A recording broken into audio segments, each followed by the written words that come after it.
Hello, mathematicians. This is lesson 7.6, Systems of Linear Inequalities. Now, yesterday we did 7.5, and you solved just single inequalities on a graph. So like you would do this x is greater than 3.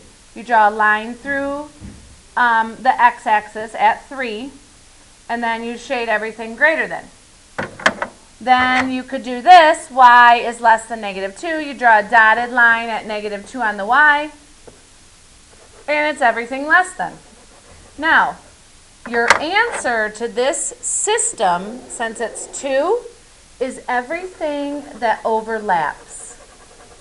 Everything where the red and the blue touch each other that I made green is a system of linear inequalities. That is your answers.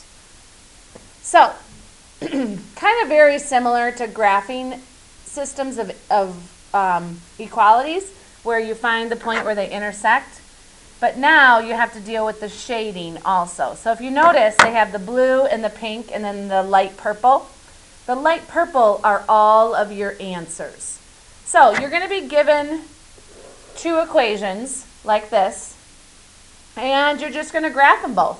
So the first one's easy to graph. You go down to -5, and then you go over 1 up 2, and then you make a dotted line and you shade everything above because it's greater than. The second one, however, I have to change. So I'm going to minus 3x from both sides. So then you get 4y is less than, I always like to put my x first, -3x plus 12. And then you divide by 4. So y is less than -3/4 x plus 3. So then they went to 3, made a dot, over 1, down 3/4, and this is a dotted line again, and it's everything less than. So then wherever they overlap is your answer. So writing a system of inequalities from a graph, so if I gave you this graph, you would have to be able to write the system that goes with it. So how you would do this is you just pick a line, red or blue. I'm going to start with blue. Go here, and I'm going to say, okay, that's my y-intercept is 3, and my next point is here. So if I go over 3, down 1, rise over run, that is a -1/3 slope. So then this is this equation.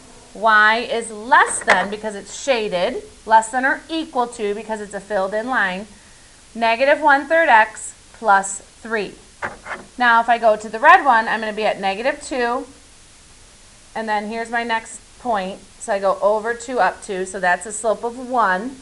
So then I'm going to have y is greater than 1x minus 2. And it's just greater than because it's a dotted line. So you have to be able to go both ways, to write the equation from the graph and to draw the graph from the equation. So write a system of inequalities for the lavender region in each of the following graphs. So try A and B, and then we'll go over it. Okay, so I'm going to start here with this one. My y-intercept is 2, so y, and it's everything. The blue is less than, and it's a dotted line, so it's just less than, and it's just 2. And it's on the y. It goes through the y at 2, so that's why I know it's that. This one is at -1, so y is greater than or equal to, because the shading goes up, and it's a solid line. Now my slope, I would go, rise over run is 1/2 x minus, -1 is my y-intercept. My y-intercept's -1. So then, yep, and then my slope would be 1/2, a positive 1/2. So there's my system. Okay.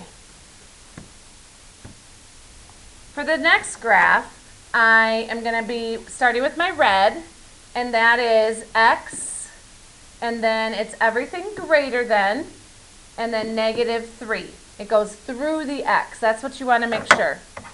Now the blue is a 0 y-intercept, So y, and it's everything less than, is less than or equal to, because it's a filled in line. 0 is my y-intercept, so then I need to figure out my slope, which I can't figure out very well on this graph. So if I go over 2, it would be down 1. So rise over run, I'm guessing that's a 1. Rise over run would be -1/2, and then plus 0. Oh, sorry, 1/2 x plus 0. Okay, real world problems. A zookeeper wants to fence a rectangular habitat for goats. The length of the habitat should be at least 80 feet, and the distance around it should be no more than 310. What are the possible dimensions of the habitat? So, I'm going to have my two equations. First of all, I know that the length has to be at least 80. At least 80. So the length can be greater than or equal to 80. So that's their first equation. Y is greater than or equal to 80. Okay? The distance around it should be no more than 310. Now, distance around is perimeter. So my perimeter is twice the length plus twice the width, x and y, should be no more than 310. So there's my other equation. This first part, you kind of just have to know what perimeter is, 2x plus 2y. So then they have their two equations, and they graph both of them. And then you can see in this lavender part that I'm coloring in black, you could have all those different dimensions, and they would all work. They would all satisfy both of those requirements. So, suppose you want to fence a rectangular garden. You want the length of the garden to be at least 50 and the perimeter to be no more than 140. Solve by graphing. So try this problem on your paper. Okay, so you want the length to be at least 50, so greater than or equal to 50. And my perimeter to be no more than 140. So 2x plus 2y is less than or equal to 140. So first I'm going to graph this line. Y is greater than or equal to 50. I'm going to make these tens. So 10, 20, 30, 40, 50. It's going to go through the y axis at 50. It's going to be a dot or a solid line. And it's going to be everything greater than. Okay, now I'm going to solve this one so that I can graph it.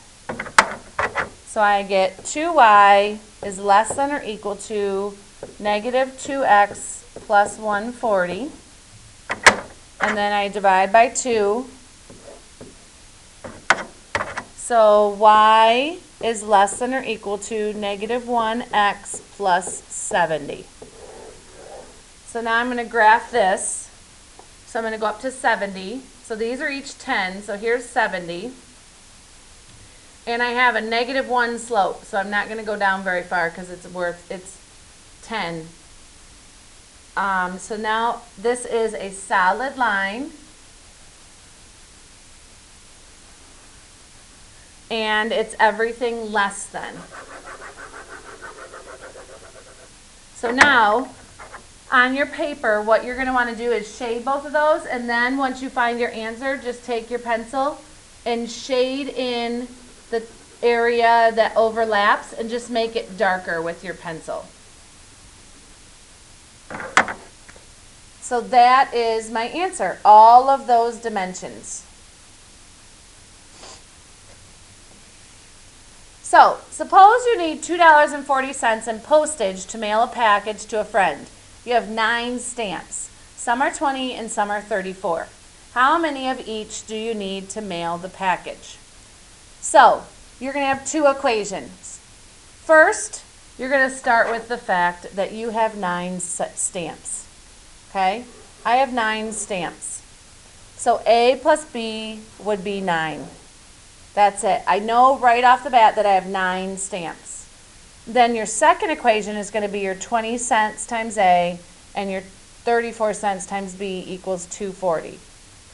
Now, what they did is they graphed each equation, and then they found their answer, and it's just this tiny little sliver. One thing I forgot to mention on the last problem, too, is they are only graphing in the positive quadrant because you can't have negative perimeter. So when you're graphing these, you can just draw an L shape, and that's perfectly fine. So they did the numbers of 20-cent stamps and the number of 34-cent stamps, which would be A and B, because you have some of one and some of the other, and it equals 9. So all of these different combinations would work. And that is it for your notes.